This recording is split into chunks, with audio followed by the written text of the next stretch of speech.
Maka saya mengajak mungkin kepada Bapak polisi dimanapun berada yang memiliki kapasitas untuk bisa mencari betina satu ini, maka saya mengajak semuanya untuk jahidul musyrikin. Rasulullah Shallallahu Alaihi Wasallam pernah bersabda, jahidul musyrikin bi amwalikum wa anfusikum wa alsinatikum. Perangilah, jihadlah orang-orang musyrik yang menghina umat Islam, orang-orang kafir harbi seperti Sofkatul Al-Hayat, Al-Mayat ini. Kita wajib berperang, memerangi orang-orang seperti ini, satu dengan harta kita. Bagi teman-teman yang memiliki kemampuan dalam harta, berikan sebagian harta Anda untuk mencari lokasi Sofkatul. Yang kedua, bi anfusikum, dengan jiwa raga kalian, badan kalian. Mungkin dari Bapak polisi atau teman-teman yang lain bisa mencari lokasi dia dan menghukum seberat-beratnya saudara. Dia ingin menunjukkan kepada para penonton bahwa Quran ini ya tidak ada apa-apanya, cuman benda mati ya. Seperti yang dia sampaikan, dia katakan, lihat nih, Quran ini tidak bisa melakukan apapun terhadap dirinya. Assalamualaikum warahmatullahi ta'ala wabarakatuh. Bismillahirrahmanirrahim. Alhamdulillah wassalatu wassalamu ala Rasulillah Sayyidina Muhammad ibn Abdillah wa ala alihi wa sahbihi wa man walah, amma ba'd.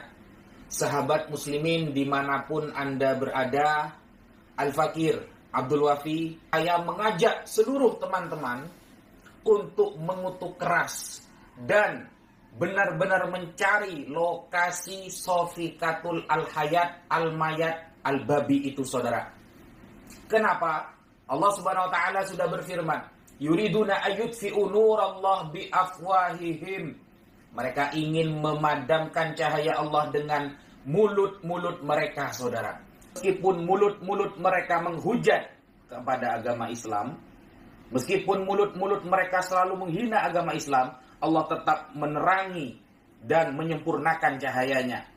Nah, di sini sudah menjadi bukti kegagalan Sofikatul Al-Hayat dan teman-temannya laknatullah alaihim untuk mengajak orang-orang muslim murtad kepada agama mereka. Andaikan dia hidup di zaman Sayyiduna Umar, habislah kepala dia itu. Teman-teman sekalian, inilah ya yang mereka katakan bahwa aman ya ketika datang ke Indonesia, aman ya, seperti yang disampaikan oleh Tasik Ngaji. Nah, harus mengenal seperti itu. Kami dari awal sudah katakan, kalau misalkan Edi Sidabutar nantang Tasik Ngaji, maka kami sediakan tempat itu di Indonesia. Keamanan, kenyamanan dijamin. Kenapa saya berkata seperti itu? Karena mereka yang menantang debat duluan. Maka tentu kami akan sediakan tempat itu dan kami akan jamin sebagai tamu. Silakan Anda datang ke sini. Ya, kami menginginkan debat itu terjadi di Indonesia. Jangan juga di TikTok, tetapi face to face. Supaya apa? Supaya bisa dilaksanakan apa yang sudah digaungkan oleh Ustadz Wafi. Ya. Supaya apa? Supaya Ibu Sofiatul dan STV bisa dipenjara. Ya kan? Orang bodoh lah Ibu Sofiatul dan Edis TV kalau mereka mau datang ke Indonesia dan berdebat dengan Tasik Ngaji. Ya kan? Karena ini sudah ada, belum apa-apa sudah ada ancaman seperti ini dari Gus Wafi kawan-kawan. Saking bencinya mereka karena Edis TV dan Ibu Sofiatul ini suka membongkar tentang Islam. Ya. Mereka benci kawan-kawan. Itu penistaan agama. Tapi kalau mereka mengkaji Alkitab, ya, membahas Alkitab, ya, menafsirkan seenak mereka, maka itu disebut dakwah. Itu bukan penistaan kawan, itu dakwah. Ya, murni dakwah kawan-kawan. Ya. Karena agama yang diridhoi Allah Subhanahu wa taala adalah agama Islam. Ya. Jadi tidak ada agama yang benar selain daripada agama Islam. Itu sebabnya ketika mereka membahas agama-agama yang lain itu wajar-wajar saja dan itu bukan penistaan. Tapi jangan coba-coba bahas Islam. Ya, maka akan terjadi seperti yang disampaikan oleh Gus Wafi. Nah, teman-teman sekalian, kita dengarkan apa yang disampaikan oleh si Tasik Ngaji ya, supaya debat itu terjadi di Indonesia. Mari kita lihat pernyataannya berikut ini. Yang kedua, terkait daripada pernyataan saya tantang debat kepada Ustadz Abdul Somad dan kepada Tasik Ngaji. Silahkan kami menyanggupi itu dan kami sangat setuju untuk kita mengadakan debat. Tetapi saya menginginkan debat itu tidak terjadi di TikTok, di mana kita langsung tatap muka. Kita adakan pertemuan dan kemudian di sana ada moderator yang akan mengatur jalannya perdebatan. Pertanyaan kemudian, kenapa debatnya tidak di TikTok? Harus bertatap muka, harus secara langsung, ada moderator. Kemudian kita ada di aula dan lain sebagainya, tempat yang kemudian kita melangsungkan perdebatan. Ya, jadi teman-teman sekalian sebenarnya mereka ini ya takut saja untuk berdebat sebenarnya. Kenapa banyak alasan? Kenapa tidak boleh di TikTok dan kenapa Edis TV dan Ibu Sofiatul harus ke Indonesia, ya kan gitu, ya.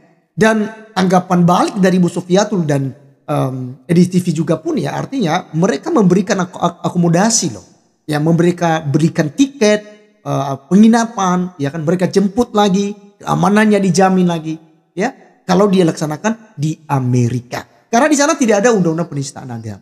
Jadi ya, Ustadz Tasim Ngaji mengajak ke Indonesia supaya apa? Supaya terlaksana apa yang menjadi program mereka kepada Edis TV dan Ibu Sofiatul, kawan-kawan sekalian. Ya, ucapan daripada Gus Wafi tadi itu, aduh, ya, Sofwatul Al Hayat Al BB katanya, Al Babi ketidaknya. Iya kan? Pokoknya wajib umat Islam berperang gitu. Cari lokasinya di mana, apapun caranya gitu. Setelah sudah didapat, oh ternyata di Amerika. Oh ternyata kita tidak bisa tangkap kalau di Amerika. Waduh, gagal sudah. Sehingga mereka cari cara seperti Ustadz Tasim Ngaji tadi itu, ajak mereka ke Indonesia ya. Nah, jadi teman-teman sekalian, Alkitab berkata dalam Yohanes pasal 16 ayat 1 sampai 3, dengarkan baik-baik kawan-kawan sekalian. Semuanya ini kukatakan kepadamu supaya kamu jangan kecewa dan menolak aku. Ini perkataan Tuhan Yesus. Kamu akan dikucilkan. Bahkan akan datang saatnya bahwa setiap orang yang membunuh kamu akan menyangka bahwa ia berbuat bakti bagi Allah. Mereka akan berbuat demikian karena mereka tidak mengenal baik Bapa maupun aku. Karena ketidakkenalan mereka ini, karena tidak punya pengertian, pemahaman yang dalam, yang benar terkait tentang Bapa, Putra dan Roh Kudus, sehingga mereka mengkafir-kafirkan kita, sehingga mereka ya menganggap kita ini adalah seburuk-buruknya makhluk, maka layak untuk ya, jadi teman-teman sudah dinubuatkan oleh Tuhan Yesus, maka memang jangan heran dalam hal itu ya. Makanya kekristenan, para apologet tetap siap sedia dalam hal itu. Kenapa? Karena memang sudah seperti itu yang akan terjadi pada pengikut Kristus. Karena kita tidak dijamin untuk tetap aman, teman-teman sekalian. Justru kita akan dikucilkan. Bahkan dikatakan di sini, bahkan akan datang saat bahwa setiap orang yang membunuh kamu akan menyangka bahwa ia berbuat bakti bagi Allah. Ya, maka jangan heran ketika gereja ditutup lalu mereka teriak-teriak demi nama Tuhan mereka. Ketika mereka bubarkan ibadah, mereka teriak dalam nama Tuhan mereka dan lain sebagainya. Jadi semuanya sudah disampaikan oleh Tuhan Yesus Kristus. Sekian video kali ini teman-teman sekalian. Sampai ketemu di video berikutnya. Doakan Ibu Sofiatul dan Edis TV supaya mereka terus dilindungi dan dijaga oleh Tuhan untuk memberitakan Injil. Dan juga dukung para apologet termasuk channel TV Laskar Kristus. Tuhan Yesus memberkati. See you again. Shalom.